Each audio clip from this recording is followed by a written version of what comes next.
What's up, everyone? I'll be your host today. I'm Zach Miller, and I will be right back in approximately 44 seconds. Time me.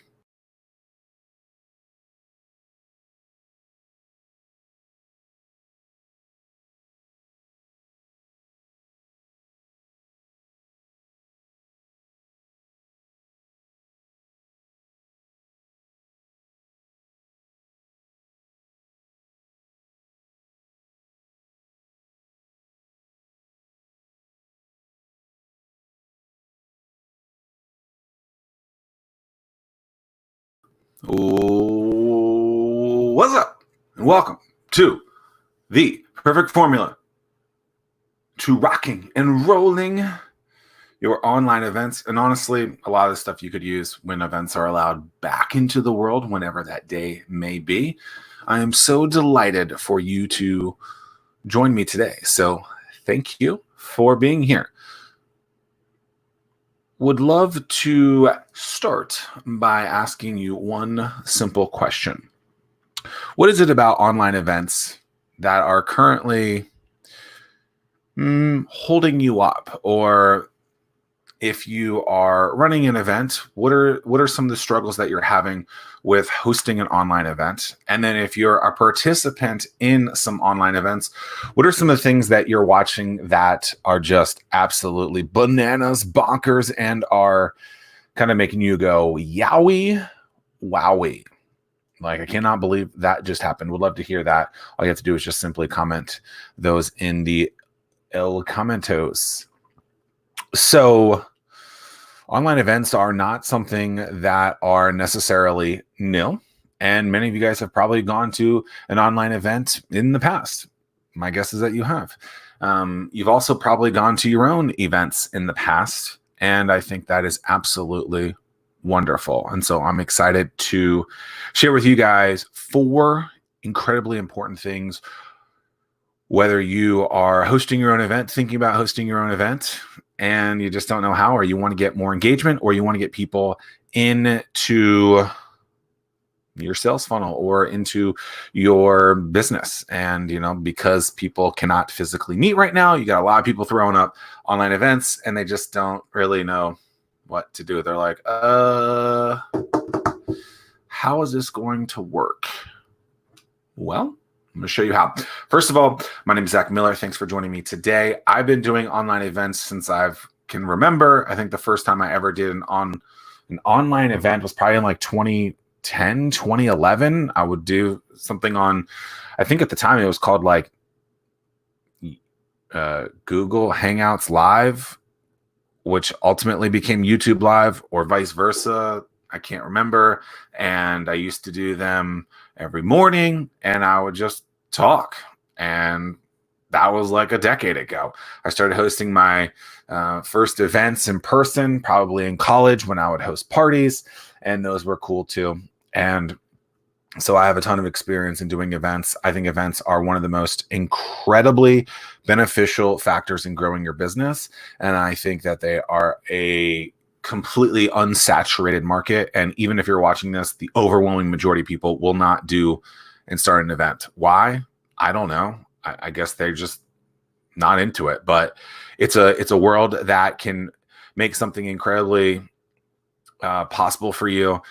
When I was getting back into my business career about a decade ago, I used events to help me grow my brand, and it allowed me to see you today. And because of hosting events, it led me to be the youngest person in my area on their kind of power list of people that are, powerful and influential. I've won basically every award. I got invited to go to the White House in like 2013 to talk business. I hosted a TV show on ABC and a bunch of other stuff too.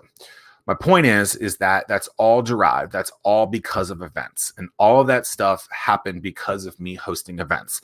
Now, obviously, hosting an event is something that is a little bit harder today. That's what most would say. But that just means that you have to do it online.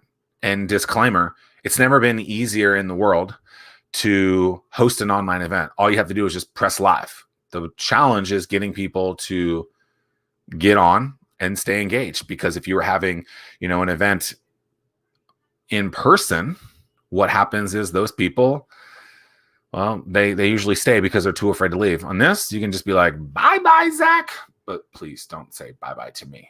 That would be incredibly, incredibly sad. I'm going to tell you guys we're going to give you guys 4 takeaways throughout the day. Also, if you guys have questions throughout, please feel free to ask them in the comments. You guys can be watching this at zachmillersays.com/live.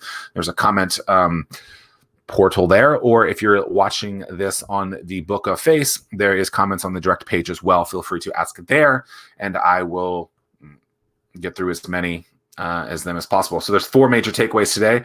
Creating an epic formula. I'm going to read this right now because, reading is something that I'm trying to improve. Creating an epic formula, an easy-to-use guide for attracting an audience who will tune in, consume, and participate in your online whatevermajig. I don't need to, whatevermajig is like the thing that you're doing. Number 2, what can you do when things get awkward AF on a webinar? Now, when you read AF, are you supposed to say AF, or are you supposed to say what it implies, the actual words? I've always wondered that.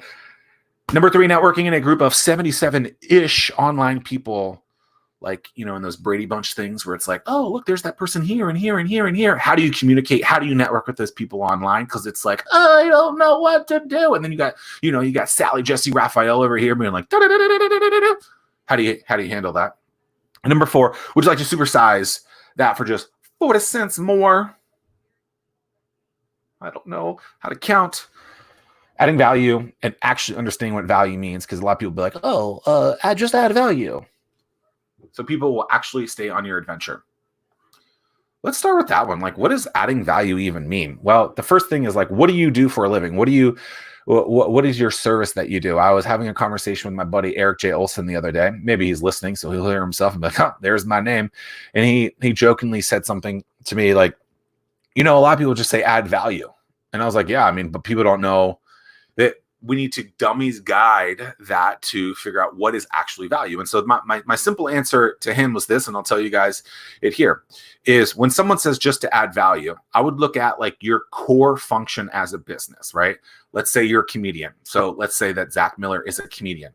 I would say that adding value there is to provide more comedic opportunities for people, right?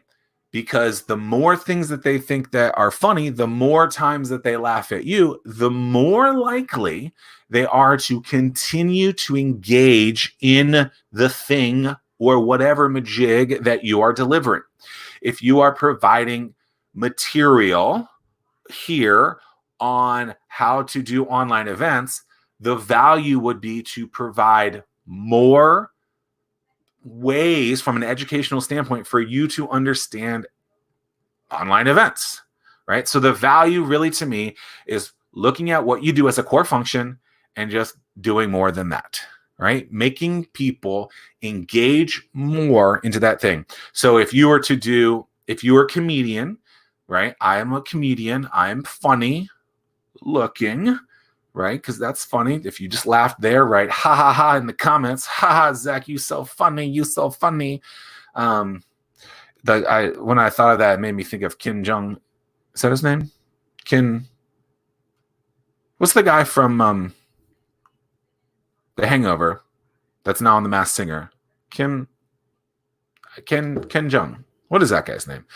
Anyway, it made me think when he was like, oh, it's funny because he's fat. That made me think of that movie. That was funny.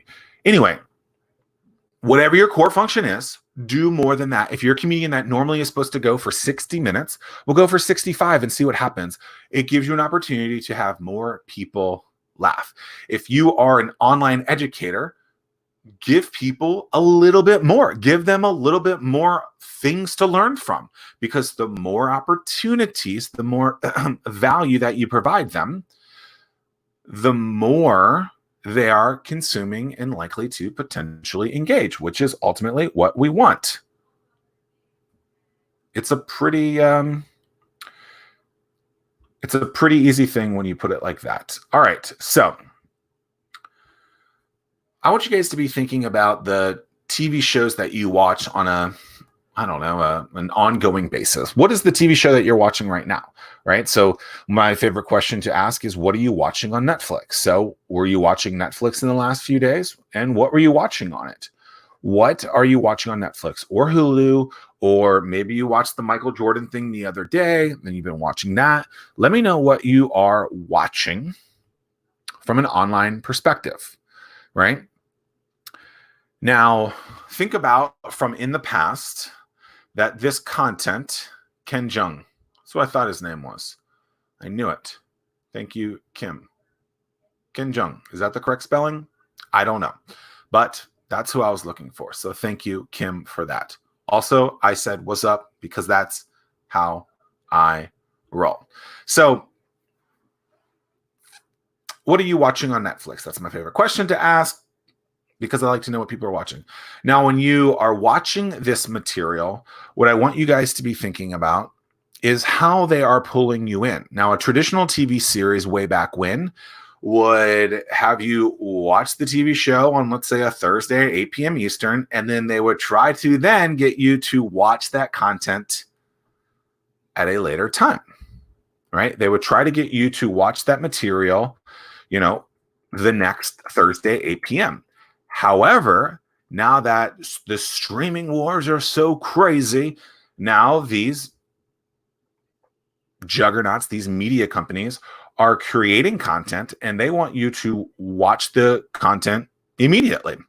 Some will call this a binge. Netflix, however, does not like the wording binge. They prefer the vernacular marathon viewing. And that's how you end up watching 8 episodes of Stranger Things on the 4th of July weekend. Oh, that was me. Oops. But the reason they do that is because they're creating content now that isn't trying to get you to keep watching in a week and then promoting throughout the week to get you to watch that. What ends up happening is they're actually trying to get you to watch the content in like 10 more seconds, right? Like, oh, here it is. And so I want you guys to be thinking about those TV shows that you watch and how they pull you in, because that's exactly what you need to be doing in your events, online or offline. The more of a formula that you hit and that you follow, boom, guess what happens? The more likely people are to continue to keep watching. So I'm going to show you the exact formula that is necessary to go through that. Want to know what that formula is?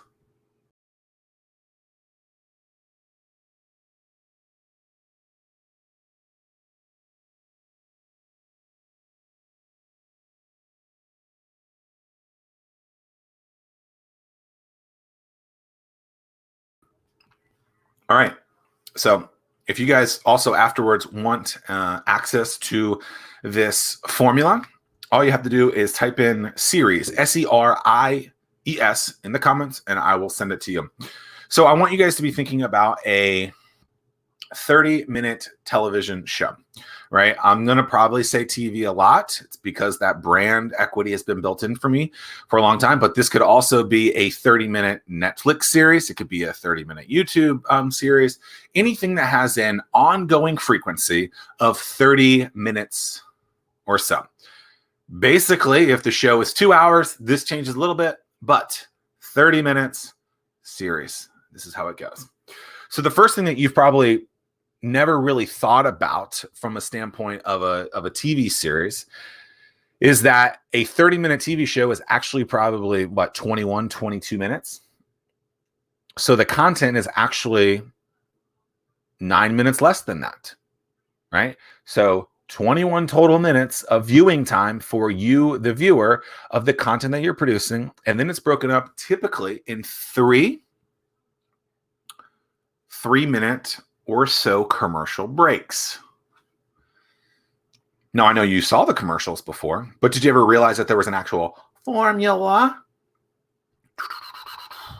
on how these TV series and media companies are producing so that you would fall in line to play? Because there is. And that is one of the most important things to recognize, because not only do they make money from it, but also they keep you engaged throughout. It goes something like this. And if you guys want access to this tip, simply type series in the comments, and I will send away as soon as this is over. So I want you guys to be thinking about these TV shows. And now what's going to be interesting too is as you start to watch these shows, you're going to be like, that is what Zach Miller Says was saying. Also, yes, I've changed my name to Zach Miller Says. I now have 2 last names. Says is now my additional last name. That's ridiculous. Okay, so you have a 30-minute TV show, which is 21 minutes of content, 3 3-minute commercial breaks. The first thing you open up with roughly, now these are, by the way, this is just a guide. This is the formula, but you can change the times a little bit, but don't change them too crazy. So you basically have an opening scene of 2 minutes. That's where it is dramatic and it pulls you in where you're like, I have to keep watching this. This is the absolute most bonkers thing I've ever done and seen in my entire life. How could I ever turn the channel? Because think about it. Oftentimes, let's say this is a remote control. You're going like this, channel, channel, channel, channel, channel, channel, channel, changing the channel left and right. That is not what these content creators are looking for. They want you to stay there. And once they have them, that is why this formula is so incredibly important, because the hard part is getting someone there. Now they got to keep you engaged. And that's incredibly difficult. So the opening scene, 2 minutes or so, then it's 30 seconds of basically the opening credits, right? Or something like a Sonic brand, some sort of memory, right? Think about that step-by-step show where it's like step by step, day by day. I haven't watched that show in like 30 years, but I still have the tune in my head because I remember it, because it was like a Sonic brand, which made me remember it years and years later, right? There's a lot of shows like that, right? Most of the shows that we like, it's that brand equity, that brand memory that they're putting in there so that you can recall it, so that when you are live on a webinar teaching people about how to keep people engaged on May 11th of 2020, something from 30 years ago would keep you engaged and remind you. That is incredibly important. 2 minutes, opening scene, immediately followed by the opening credits with some sort of Sonic brand in there, which is like the voice, the sound that you want people to remember when they hear your brand, basically. They call that a Sonic brand. I didn't come up with the name. Then they go into the actual content of the show. We'll call that part 1. If you guys want access to this formula, by the way, just type in series in the comments. So we go to part 1. Then towards the end of part 1, we're at about 7 minutes right now, there is some sort of climactic, I don't know if that's a word, climactic scene that's trying to continue you not only into the commercial break, which is the next 3 minutes, but also to want to stay on long enough to start back into part 2 of the next scene, which is part 2, 7 minutes of that. Then rolling in to 3 more minutes of commercial break, part 3, 7 minutes of some sort of content rolling into the commercial with enough of a climax or a cliffhanger, really, a cliffhanger to want you to keep watching. Then the last 60 to 90 seconds is going to try to get you to either stay and watch the next episode if it's some sort of marathon opportunity there, or it will encourage you immediately to be like, oh, and tune in next Thursday at 8 o'clock for the next episode of Lost or whatever it is, right? Or on Netflix, it just immediately starts playing and you're like, well, I guess I'm going to keep investing in this. And the reason all these things are incredibly important is because we're creating value, right? We're creating these opportunities for people to keep watching. The more they watch, the more they consume, the more likely they are to continue to watch and consume. And that's exactly what we want these individuals to do. We want them to be consuming for as long as humanly possible, because the longer that they watch, which is what we want them to do, the longer that they watch, the more likely they are to keep watching, to tell their friends, to maybe buy more. And that's an incredible thing. And so I don't know about you, but I think a lot of people who are looking for a formula on how to master their online events or their events or their business happen to not actually look at what they use on a day-to-day basis, what they consume, and say, whoa, why wouldn't I just take their formula and use it for myself? If a TV show can get millions of viewers, well, why can't I, as XYC business owner? You can't. The formula is simple, and I'll go over this last one, right? I want you guys to be thinking about this because this is the precedent, right? precedent. CENDNT. I can't spell. I'm Zach Miller Says. I don't know how to spell. This is the exact TV series formula used to keep you engaged and to watch 8 hours of Netflix a day. Did you know, like legit, there's 138 million subscribers to Netflix, of which the average consumption on a daily basis is like 3 hours. Media consumption a day is 11 plus hours in adults. So if you can get someone to tune in, it's your job as the content creator to get them to stay on. Okay? I want you to stay here forever. Forever and ever and ever. And ever and ever and ever. I can't think the word.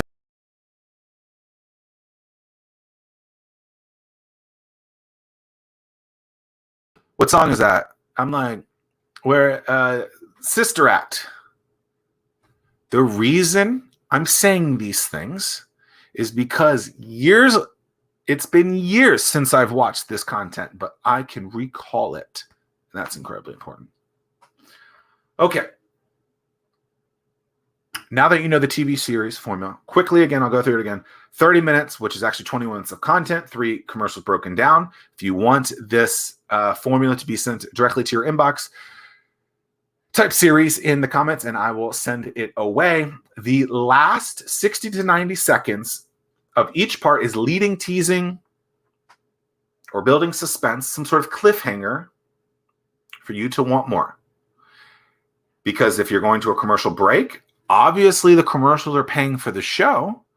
Then we want you to keep watching because then the numbers go up and then the content creator can sell that material at those commercials at a higher rate.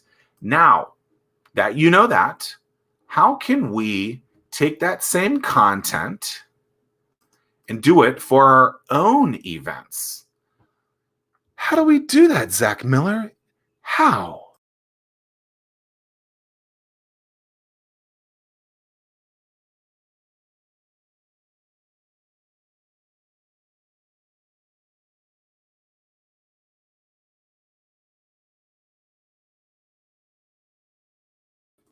Well, I'm glad that you asked because the way that we do that is exactly what's next.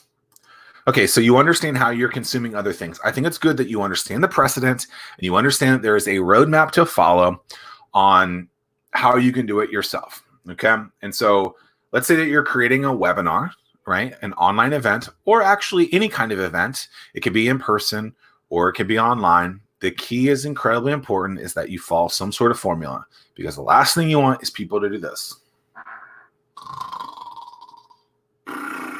Snooze fest.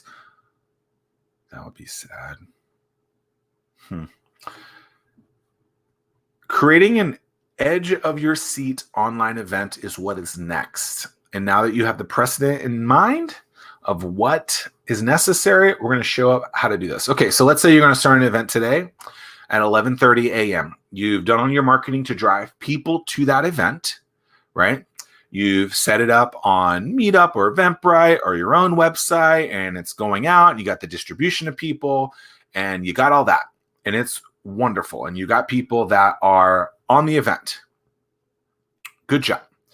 Now, the key is to keep them there. There's this sales mindset. There's this sales strategy that says it's more expensive to find a new client than it is to retain a client, right? So now that I have these people here viewing, those are the people that are retaining. So I need to do a good job of retaining those people because it's actually cheaper for me to keep them than it is to find these new clients. The same goes with the content that we create, right? We never thought of it that way, but it's actually the exact same thing. So 11:30 comes and you open up your online event. Maybe you do it a couple minutes before, maybe you do it a couple minutes or right at the time. But if you tell people to show up at a certain time, make sure that you have that event live and ready to go. If it was 11:30, I think I went live a couple minutes early. I didn't start talking, but I opened it up and I said, hello, what's up? It's me, Zach Miller says, how are you? Hello, thanks for watching. And I probably asked a question. I don't even remember at this point, right? But you open up the chat and you say hello, and that will get started in a couple minutes. You want to get people comfortable. You want to try to get people to start to feel like they can engage in your conversations. You do this by asking questions. You do this by asking a question like, oh, do you like the hat that I'm wearing today? I'm wearing a hat today and I don't normally wear a hat. Or, this in a typical setting could be, like, what do you think about the weather today? Or something that could be, that a lot of people that are in the room would be interested in. Maybe you like sports and the Super Bowl just happened. So you could say, did you watch the Super Bowl? Were you surprised that this team won? Or maybe you like Star Wars and a new Star Wars was released. And you said, did you go see that new Star Wars? Or maybe there's a hurricane coming and you say, hopefully there's no hurricane coming, knock on wood. You say something about that. Whatever it is, you open up the conversation to try to get people engaged, right? It's incredibly important that if you can, to try to entice people to say words, because the more words that they say, the better. You want them to engage, because if you can get people to engage, you have a better chance of getting them to stay on longer. Remember, it's cheaper to keep someone on than it is to try and find someone new. So you do that for 5 minutes. Then you opening some sort of opening credit if you can, right? The same goes with what we were just talking about with the commercials, or not the commercials, the TV series. If you have something there, roll it. If you don't, maybe you just say some sort of like paragraph or 7 seconds of information about yourself. Like, hey, I'm Zach Miller and I do marketing and I do it so that you get seen because I'm an anomaly and I'm weird. Roll those credits so that people know exactly what they're tuning into, right? If you don't have some sort of already pre-made, pre-populated material, write something out and say that each and every time. If you go to a networking event, you probably have the host that gets up there and says, hi, I'm so-and-so, and you're at so-and-so event. Thank you for coming. This is what we do here. If you want to learn more, continue watching or follow me or go to this website, whatever. It's the same thing, right? That's what we're looking for there. Then I want you to say something ridiculous like a big, bold opening statement. That big, bold opening statement is something that will get people to stay tuned, right? In this case, I think I wrote something like, want your online event to not suck? That isn't even that bold, but it's like, I could have used numbers in there, like increase your online events by 67%. Obviously use a real number. That is factual. Increase your online events by doing this one thing. And then by, individually inviting people to your parties, to your events. Right? I see an increase of traffic because I saw a 213% increase of traffic to my online events because I used this one hack. It makes people be like, whoa, I need to learn what that hack is. That's exactly what we're doing. So then you say that statement, right? Then we're going to roll into maybe some rules, right? You say rules. Zach, we don't like to follow rules. But as mentioned earlier, one of the things that is incredibly important is, what do you do when things get awkward, right? Well, if you set and establish some rules that tell people, hey, this is what you can or cannot do, things will likely not be as crazy. So if you don't want things to get awkward AF, then set some boundaries, set some rules to start and establish that early on. Let people know, like, hey, I want you to comment here, but be respectful. If you're a part of like a Facebook group, a lot of times they have these guidelines, right? So look at platforms that you're constantly using on a day-to-day basis and say, oh, they're doing this, I should just capitalize and use that strategy as well. So establish some rules, establish a baseline. Hey, I'm going to be talking for about 10 minutes here. And in 13 minutes, we're going to do this. In 17 minutes, we're going to do that. And in 27 minutes, we're going to do that, right? Establish rules and show guidelines of what they can expect. That way, you don't have people that are like, what am I doing here? What am I going to do next, right? So have those things in place. That's how you can help with the silence. And honestly, look, if you have a troll or a donkey on some of these things that's being ridiculous, remove them. A lot of the people that are, the overwhelming majority, if not all of the people that are probably on your webinar don't want to see that stuff. And so try to remove it, right? If someone was saying something that's ridiculous on a feed, you can simply remove it or ignore it, right? Also, if a question comes through that you don't know, simply say, I don't know. I will get back to you when this is over with the answer, or I'll connect you with someone that I'll connect you with someone that I believe will be able to help you in that. And that's how you create value as well. That's how you provide value, is you tell people the truth. Oh, I can't help you there, but I'll connect you with someone who can. That is creating value. All right. So create expectations. Then we want people to stay in. So we're going to tease them. Hey, I just said this. In 13 minutes, you're going to see this. In 17 minutes, you're going to do this. In 27 minutes, you're going to do this. Had I done that exact thing, instead of just saying the major takeaways, I could have said, hey, the major takeaways are 1, 2, and 3, creating an epic formula, how to do value. I'll show you how to create value in 17 minutes. How to network in a group with people in 7 minutes. And in 3 minutes, we're going to show you what to do when things get awkward AF. You see this on your sports cast. You see this on your Today shows. Like, hey, in 15 minutes, you're going to get this. In 22 minutes, you're going to get that. It gets people to be like, oh, there's that big thing that I want to watch. And that is when I need to stay tuned in so that I don't miss that. That's what you're doing there. You're trying to get people to grasp what they're looking for.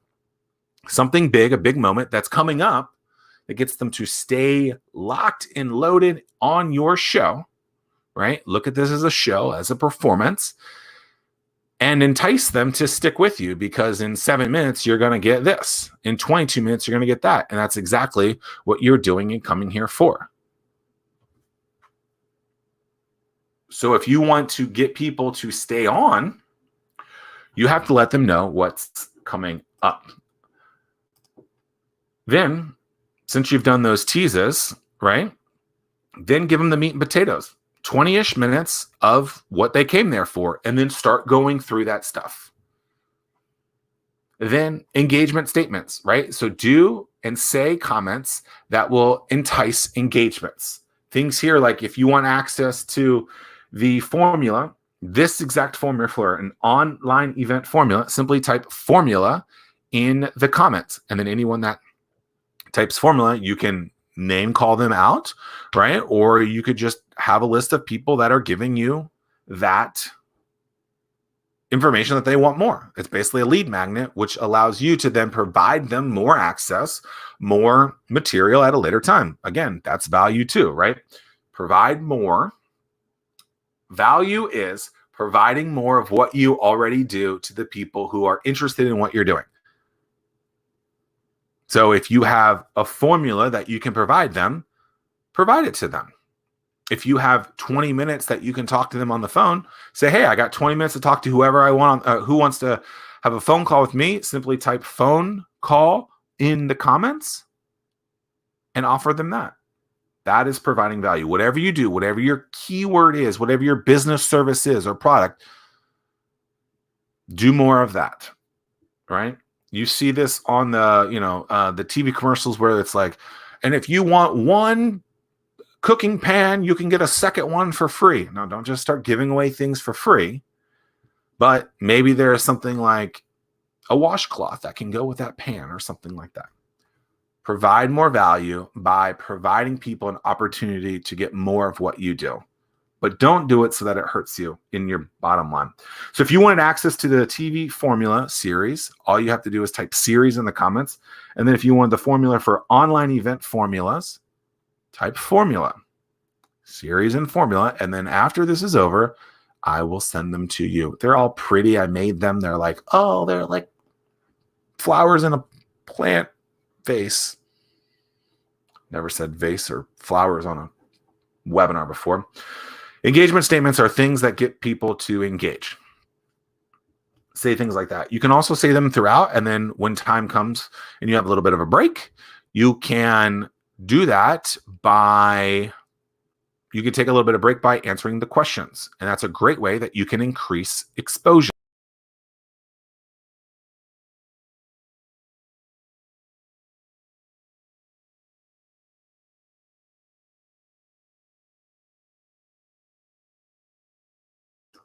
Also, I want you guys to realize that sometimes people just don't comment. That doesn't mean that people aren't engaged, that people aren't interested in what you're saying. It's just some people don't. And that's completely fine. Roll with the punches and keep going.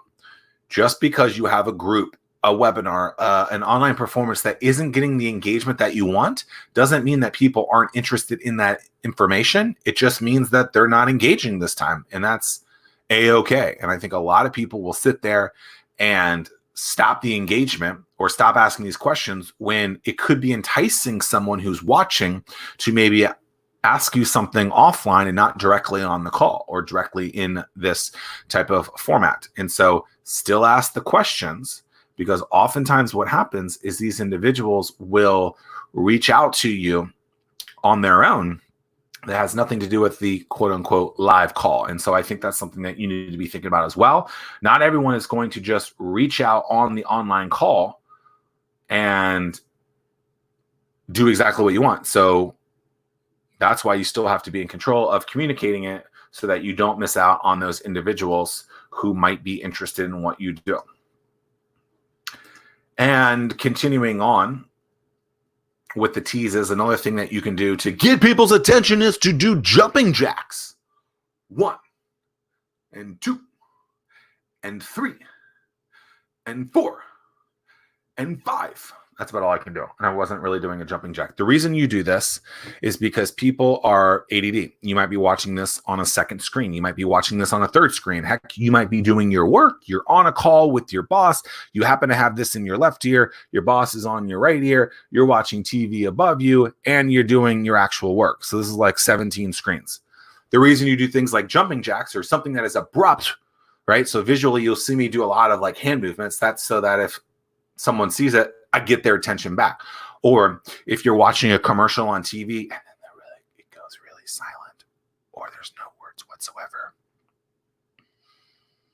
That is because they're trying to get that individual who is consuming, who's watching, to look up or to re-engage in that. And so you have to do things like jumping jacks. I'm not saying you actually have to do jumping jacks. It's just something that you could do, but something that will re-engage and grab that person's attention. It could just be like, boom, right? Or making the screen black and opening it back up like, whoa, where did he go?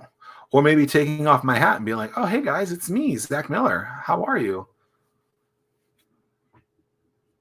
Jumping jacks re-engages and establishes you back as the main thing, because people are so ADD that they're leaving you every 2 seconds. So you want to re-engage them back up. That takes, you do that a couple of times throughout the show. And this is a show. Then you want to wrap up and engage the statement and be like, hey, on today's call, we created this is where you will wrap up everything that you've done. So as you guys recall, we showed you how to create 2 formulas today, one for a TV show and one for your online event, what you can do when things get awkward on a webinar, how you can get engagement in other people, what you can do from a networking perspective of 77 people. How do you network with 77 people on a call? What you do is you simply figure out who's on that call, and then you go and you find them online and you direct message them there. Or in the comments, you reach out to those people and say, hey, so-and-so, how are you? Hey, Andy. Hey, Kim. Hey, Zach. Hey, Eric. Hey, Johnny. What's up? And you as a participant engage with other participants in the call to elicit feedback from them. Then afterwards, you take that online and you find them online and you start a one-to-one communication with them. That's how you Brady Bunch style on those like Brady Bunch Zoom calls or any call where you can see the contact list of people. You start engaging with those people online right then and there. And then when the call is over, the series is over, the broadcast is over, you take that conversation and you do it one-on-one or online. You reach out to them via email. Hey, it was fun seeing you on that call, on that broadcast. You do it via, maybe you have their cell phone. So you call them, yo, what's up? How you doing? You LinkedIn message them. Wherever you can have a one-on, maybe you text message them. Wherever you can have a continuing one-on-one conversation with them, that's what you do. And that's how you network on these type of calls. Then we also talked about how to create value. Very simple. Whatever you do for a living, do more of it to provide extra bonus features to someone. The more continued value that you can provide, and you probably do this all the time anyway, you just don't do it in this kind of way. So if someone asks you, if you continue to get the same question over and over and over again, what you should do is take that question, answer it, and provide that as value to people that are on your broadcast, on your calls, or the content that you create from a material perspective. So those are the 4 things wrapping up what we showed you today. Then you're going to transition to a commercial, right? You're probably going to get that person. You probably want that person that's listening to do something else with you, right? So you're going to say, hey, those are all the things that I gave you. Now I want to show you this other thing. I want a story time with you. I want to open up this conversation and have you now see a commercial for me, right? Maybe you want to extend an invite to an event that's popping up. Maybe you want them to subscribe to your channel, right? So, hey, I want you to know that on Wednesday at 11:30, I'm doing a webinar on how to 31 plus ways to grow your business. If you want access to that, type webinar in the comments and I'll send you the link. Or you say something like, oh, I would love for you to follow me or subscribe. Do it at Zach Miller Says Everywhere. Or you say something like, oh, I wrote this book due to the same question that I continue to get over and over again on, I have a business, I have a brand, and it's great. And the people who know about it love it, but I need to increase that exposure and I need to do it with a limited budget. And I'm not super tech heavy. How do I do that? Oh, that's interesting. I wrote a book called Anomaly, How to Finally Stand Out from the Crowd. And I go over those exact steps. Would love for you guys to check it out at Zach Miller Says /Anomaly, or wherever books are found. Just type in Zach Miller Anomaly, ZACK Miller Anomaly. Those are 3 ways to transition the wrap to commercial. If you want to go deeper to something that might be a little bit more difficult, you transition very similar to what I said, and then you just continue on to that commercial. So today, I would love to, what's the commercial going to be for me today? Let's just say this. I would love to offer you an opportunity to look through your business right now. And so if you're interested in me looking at your business, simply type business in the comments and I will reach out to you one-on-one and give you my feedback on your business. We can set up a call and talk about that. All you have to do is in the comments, type business and all that.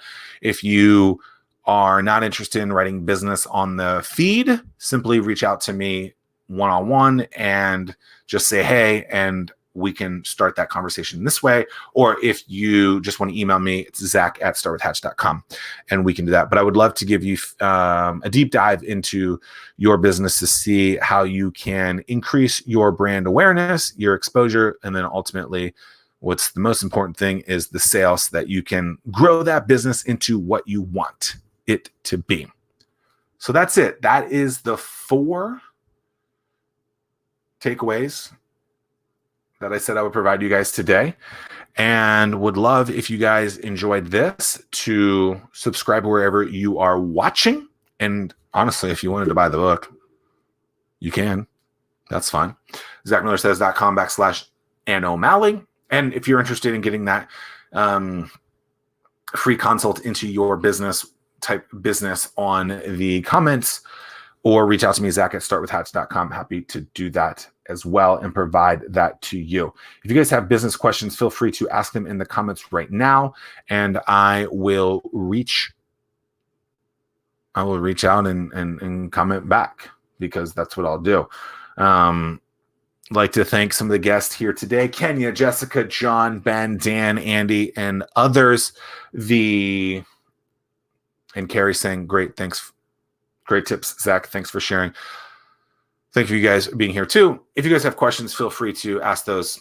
I think oftentimes what we forget about, or we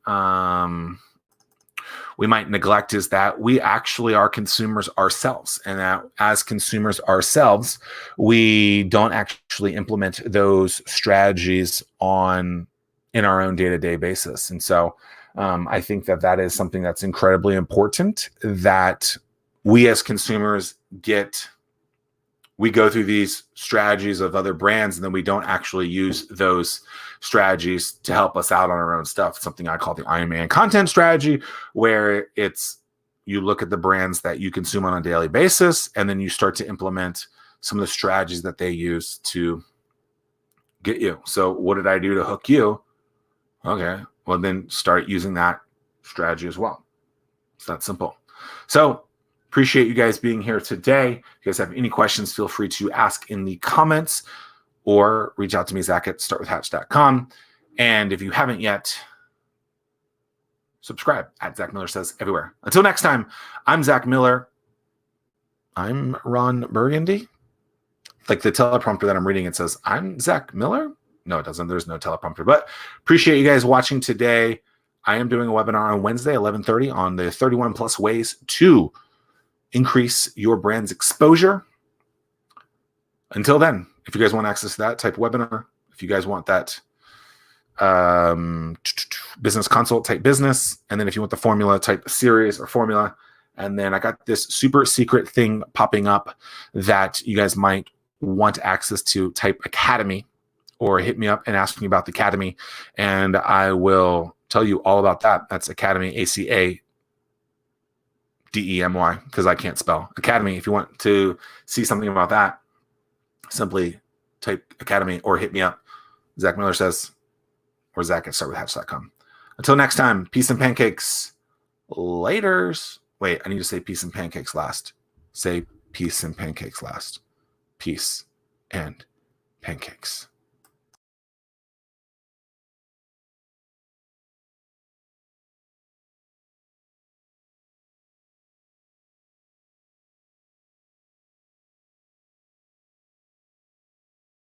Peace and pancakes.